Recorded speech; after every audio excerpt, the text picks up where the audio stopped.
بسم اللہ الرحمن الرحیم۔ شروع اللہ کے نام سے جو بڑا مہربان نہایت رحم والا ہے۔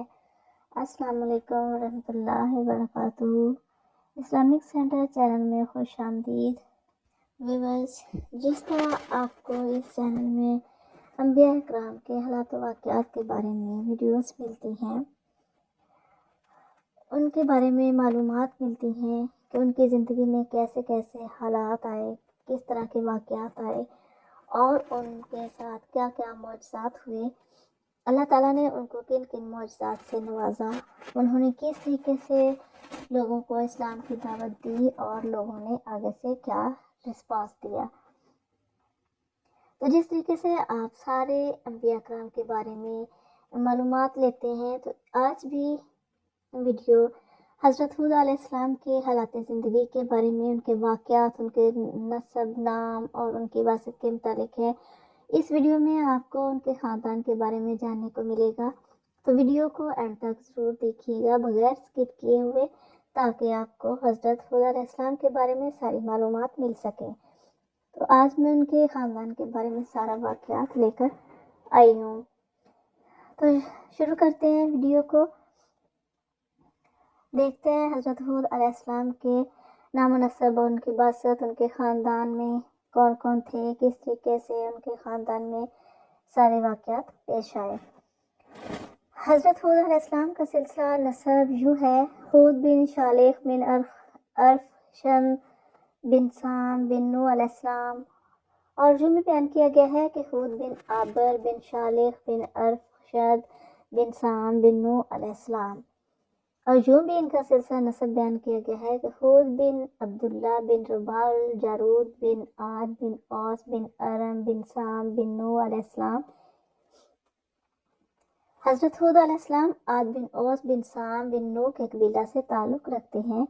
یہ عرب لوگ تھے، احقاف میں آباد تھے۔ احقاف ریت کے پہاڑوں کو کہتے ہیں۔ یہ علاقہ یمن میں عمان اور حضر موت کے درمیان میں ہے۔ یہ ساحل سمندر کے قریب علاقے میں آباد تھے، جسے شہر کہا جاتا ہے، اور ان کی وادی کا نام مویز تھا۔ وہ بڑے بڑے ستونوں والے خیموں میں رہتے تھے۔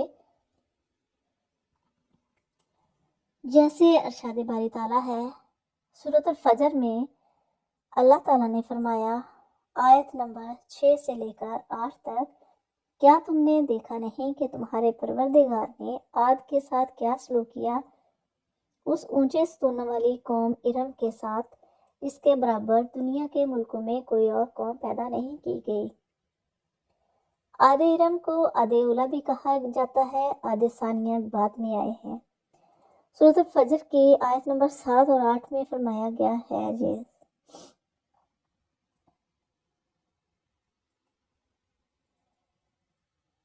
انبیاء اکرام سے 4 عرب سے تھے: ہود، صالح، شعیب اور ہمارے نبی۔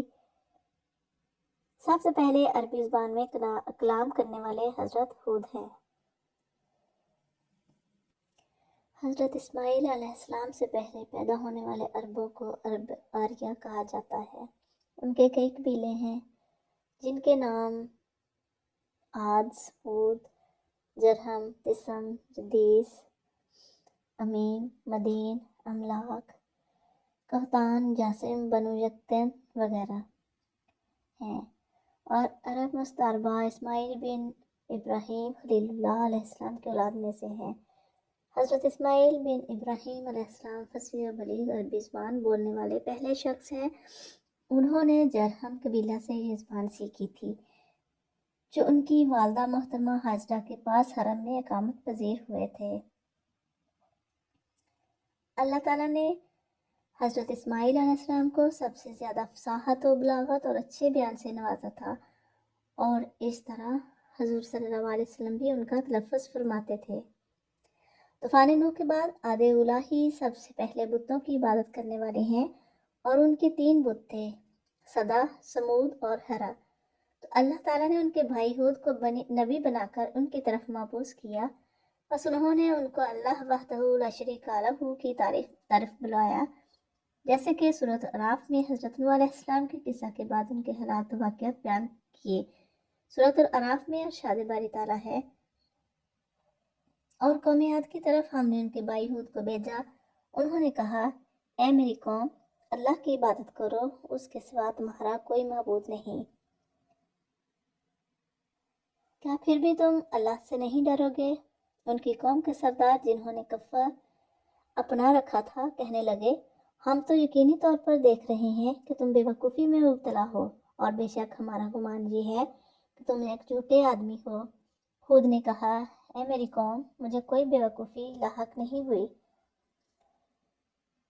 بلکہ میں رب العالمین کی طرف سے بھیجا ہوا پیغمبر ہوں۔ میں اپنے پروردگار کے پیغامات تم تک پہنچاتا ہوں، اور میں تمہارا ایسا خیر خواہ ہوں جس پر تم اطمینان کر سکتے ہو۔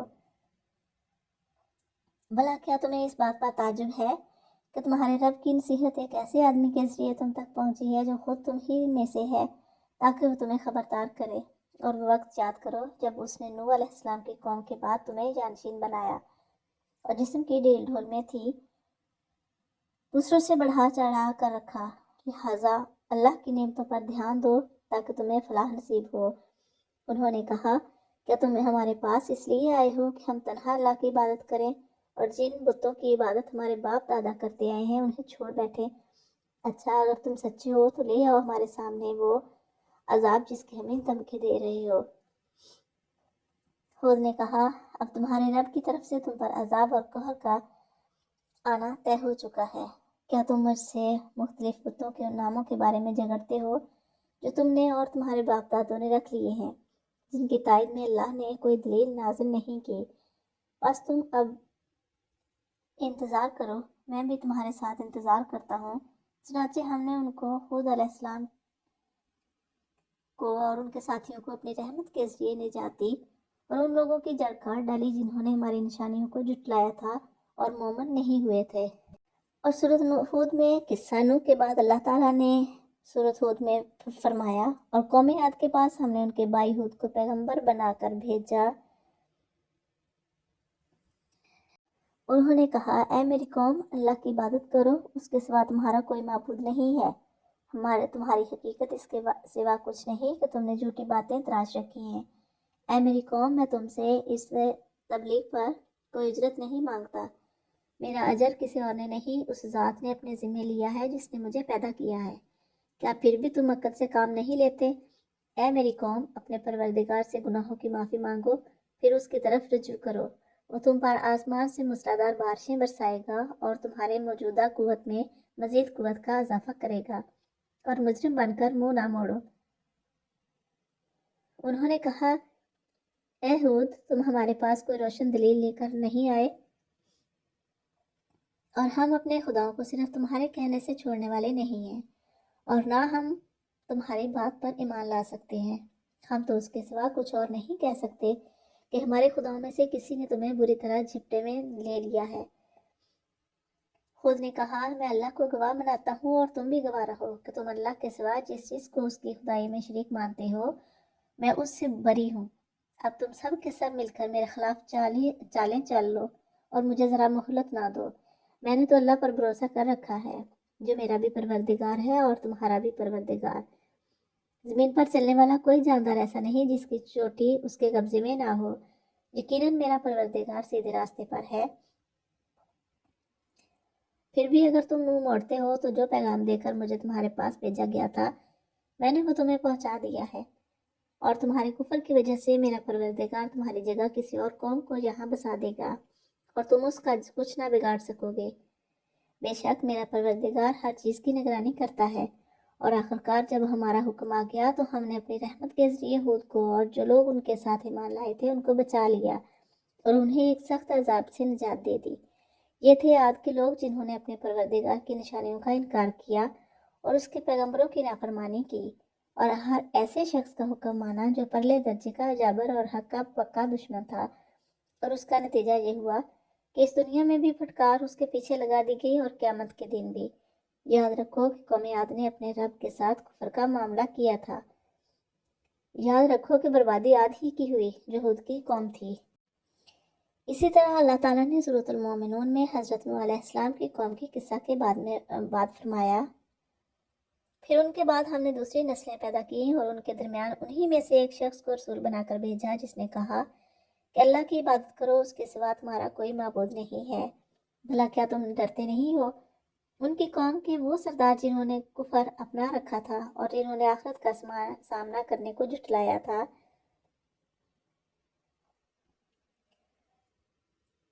اور جن کو ہم نے دنیاوی زندگی میں خوب عیش دے رکھا تھا، انہوں نے ایک دوسرے سے کہا، اس شخص کی حقیقت اس کے سوا کچھ نہیں ہے کہ یہ تم ہی جیسا ایک انسان ہے۔ جو چیز تم کھاتے ہو یہ بھی کھاتا ہے، اور جو تم پیتے ہو یہ بھی پیتا ہے۔ اگر کہیں تم نے اپنے ہی جیسا ایک انسان کی فرما برداری قبول کر لی تو بڑے ہی گھاٹے کا سودا کرو گے۔ بھلا بتاؤ، یہ شخص تمہیں ڈراتا ہے کہ جب تم مر جاؤ گے اور مٹی اور ہڈیوں میں تبدیل ہو جاؤ گے تو تمہیں دوبارہ زمین سے نکالا جائے۔ جس بات سے تمہیں ڈرایا جا رہا ہے وہ تو بہت ہی بعید بات ہے، سمجھ سے بالکل ہی دور۔ زندگی تو ہماری اس دنیاوی زندگی کے سوا کوئی اور نہیں ہے، یہی ہم مرتے اور جیتے ہیں اور ہمیں دوبارہ زندہ نہیں کیا جا سکتا۔ رہا یہ شخص تو یہ اور کچھ نہیں، ایک ایسا آدمی ہے جس نے اللہ پر جھوٹا بہتان گھڑا ہے اور ہم اس پر ایمان لانے والے نہیں ہیں۔ پیغمبر نے کہا، یا رب، ان لوگوں نے مجھے جس طرح جھوٹا بنایا ہے اس پر تو ہی میری مدد فرما۔ اللہ نے فرمایا، اب تھوڑی ہی دیر کی بات ہے کہ یہ لوگ پچھتاتے رہ جائیں گے۔ چنانچہ اس سچے وعدے کے مطابق ان کو ایک چنگاڑ نے آپ پکڑا اور ہم نے انہیں کوڑا کرکٹ بنا کر رکھ دیا۔ پھٹکار ہے ایسے ظالم لوگوں کی طرح۔ سورۃ شعراء میں ارشاد باری تعالیٰ ہے، عاد کی قوم نے پیغمبروں کو جھٹلایا جبکہ ان کے بھائی ہود نے ان سے کہا کہ کیا تم اللہ سے ڈرتے نہیں ہو؟ یقین جانو کہ میں تمہارے لیے ایک ایماندار پیغمبر ہوں، لہٰذا تم اللہ سے ڈرو اور میری بات مانو، اور میں تم سے اس کام پر کسی قسم کی کوئی اجرت نہیں مانگتا۔ میرا اجر تو صرف اس ذات نے اپنے ذمہ لے رکھا ہے جو سارے دنیا جہان کی پرورش کرتی ہے۔ کیا تم ہر اونچی جگہ پر کوئی یادگار بنا کر فضول حرکتیں کرتے رہو، اور تم نے بڑی کاریگری سے بنائی ہوئی عمارتیں اس طرح رکھ چھوڑی ہیں جیسے تمہیں ہمیشہ زندہ رہنا ہے، اور جب کسی کی پکڑ کرتے ہو تو پکے ظالم اور جابر بن کر پکڑ کرتے ہو۔ اب اللہ سے ڈرو اور میری بات مانو، اور اس ذات سے ڈرو جس نے اس چیزوں سے نواز کر تمہاری قوت میں اضافہ کیا ہے جو تم خود جانتے ہو۔ اس نے تمہیں مواشیوں اور اولاد سے بھی نوازا ہے، اور باغوں اور چشموں سے بھی۔ حقیقت یہ ہے کہ مجھے تم پر ایک زبردست دن کے عذاب کا اندیشہ ہے۔ وہ کہنے لگے، چاہے تم نصیحت کرو یا نہ کرو، ہمارے لیے سب برابر ہے۔ یہ باتیں تو وہی ہیں جو پچھلے لوگوں کی عادت رہی ہیں، اور ہم عذاب کا نشانہ بننے والے نہیں ہیں۔ غرض ان لوگوں نے خود کو جھٹلایا جس کے نتیجے میں ہم نے ان کو ہلاک کر دیا۔ یقیناً اس واقعے میں عبرت کا بڑا سامان ہے، پھر بھی ان میں سے اکثر لوگ ایمان نہیں لاتے۔ اور یقین رکھو کہ تمہارا پروردگار صاحب اقتدار بھی ہے، بڑا مہربان بھی۔ اور سورہ فصل میں ارشاد باری تعالیٰ ہے، پھر عاد کا قصہ تو یہ ہوا کہ انہوں نے زمین میں ناحق تکبر کا رویہ اختیار کیا اور کہا کہ کون ہے جو طاقت میں ہم سے زیادہ ہو؟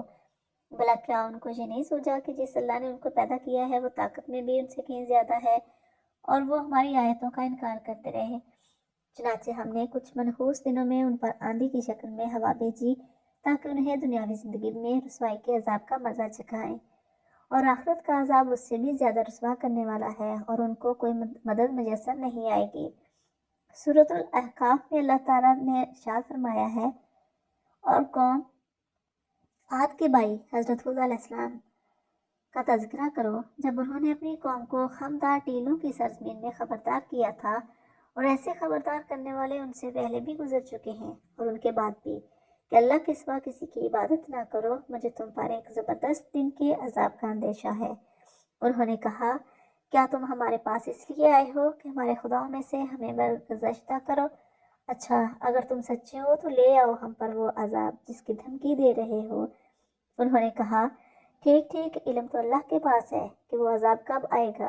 مجھے جو پیغام دے کر بھیجا گیا ہے میں تمہیں وہ پیغام پہنچا رہا ہوں۔ البتہ میں یہ ضرور دیکھ رہا ہوں کہ تم ایسے لوگ ہو جو نادانی کی باتیں کر رہے ہو۔ پھر ہوا یہ کہ جب انہوں نے اس عذاب کو ایک بادل کی شکل میں آتا دیکھا جو ان کی وادیوں کا رخ کر رہا تھا، تو انہوں نے کہا کہ یہ بادل ہے جو ہم پر بارش برسائے گا۔